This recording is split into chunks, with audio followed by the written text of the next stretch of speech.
Peuple de Côte d'Ivoire, j'étais en train d'observer quelque chose et finalement ça s'est passé. Il s'agit de quoi? Le coup d'État qu'il y a eu au niveau de la Guinée-Bissau. En Guinée-Bissau, il y a eu un coup d'État et le président Embalo a été renversé et l'armée a pris le pouvoir. Ce que je m'avais expliqué, c'est quoi? C'est un piège qui a été tendu et l'ennemi est encore tombé là-dedans. Et lorsque je parle de l'ennemi dans ce sens, sachez que je parle de la CEDEAO, la Communauté économique des États de l'Afrique de l'Ouest.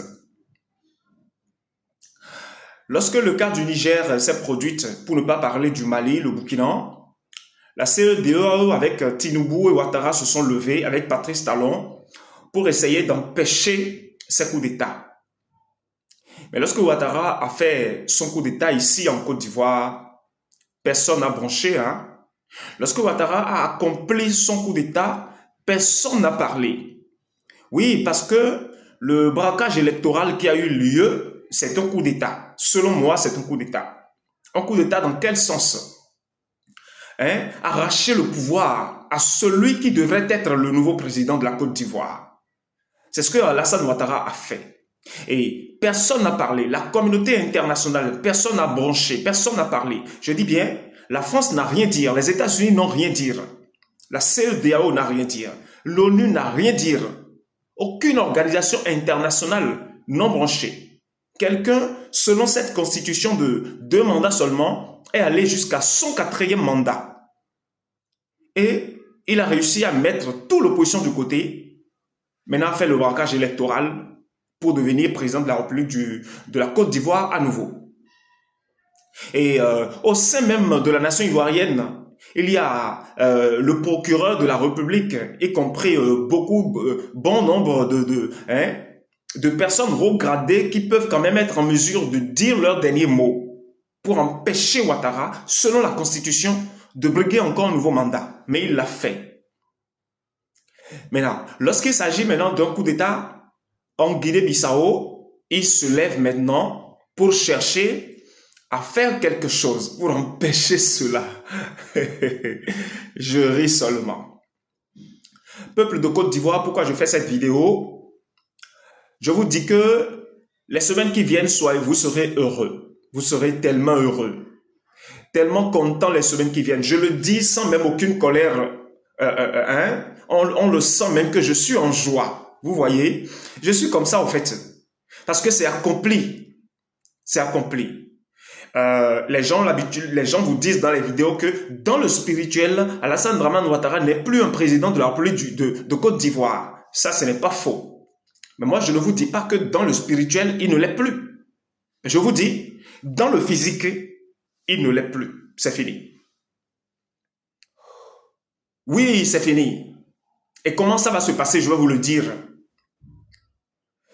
Tous ceux qui sont proches de lui, au moment où je vous parle, sont déjà en train de tenir des réunions secrètes contre lui. Je ne dévoile pas leur plan, je parle. Parce qu'ils ne se lèvent pas pour aller dans ce sens parce qu'ils le veulent. Non, quelqu'un est là en train de faire tout dans le spirituel. On appelle son nom le Seigneur des Seigneurs, le Roi des Rois. Il est là dans le secret et il fait tout. Et qu'est-ce que la prophétie a dit?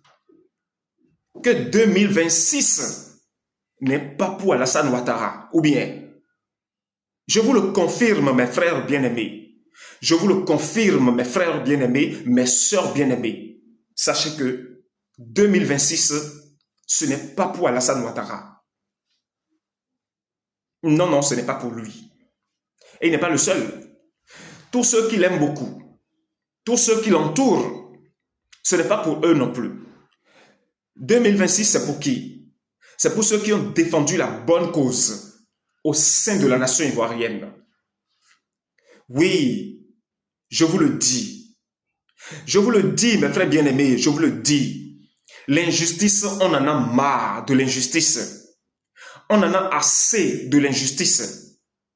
Comment donc il y a eu coup d'État en Guinée-Bissau? Et la CEDEAO a commencé à se prononcer là-dessus. Et ils ont commencé à faire des réunions secrètes en même temps.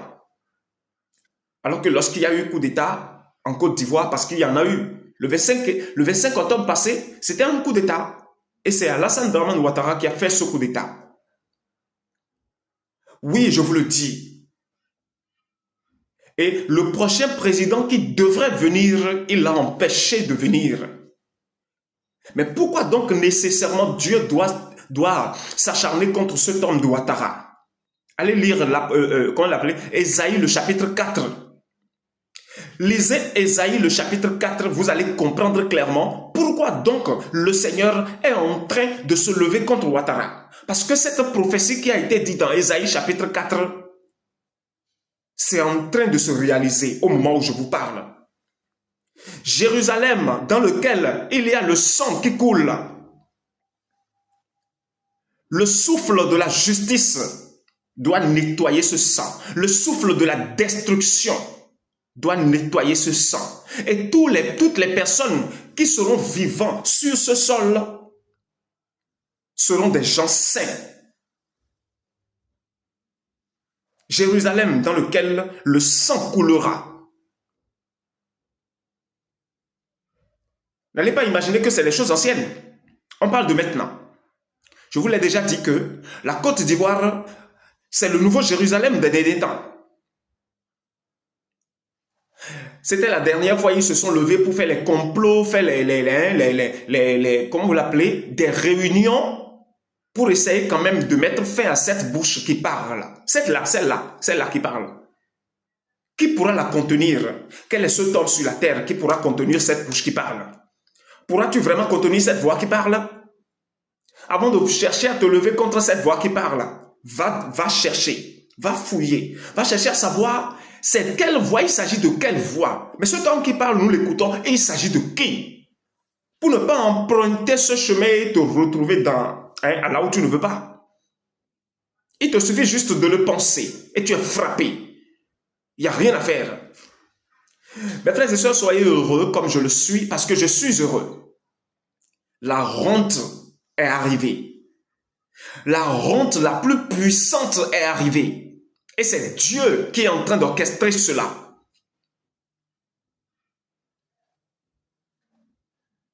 Je vous aime beaucoup, vous le savez. Merci.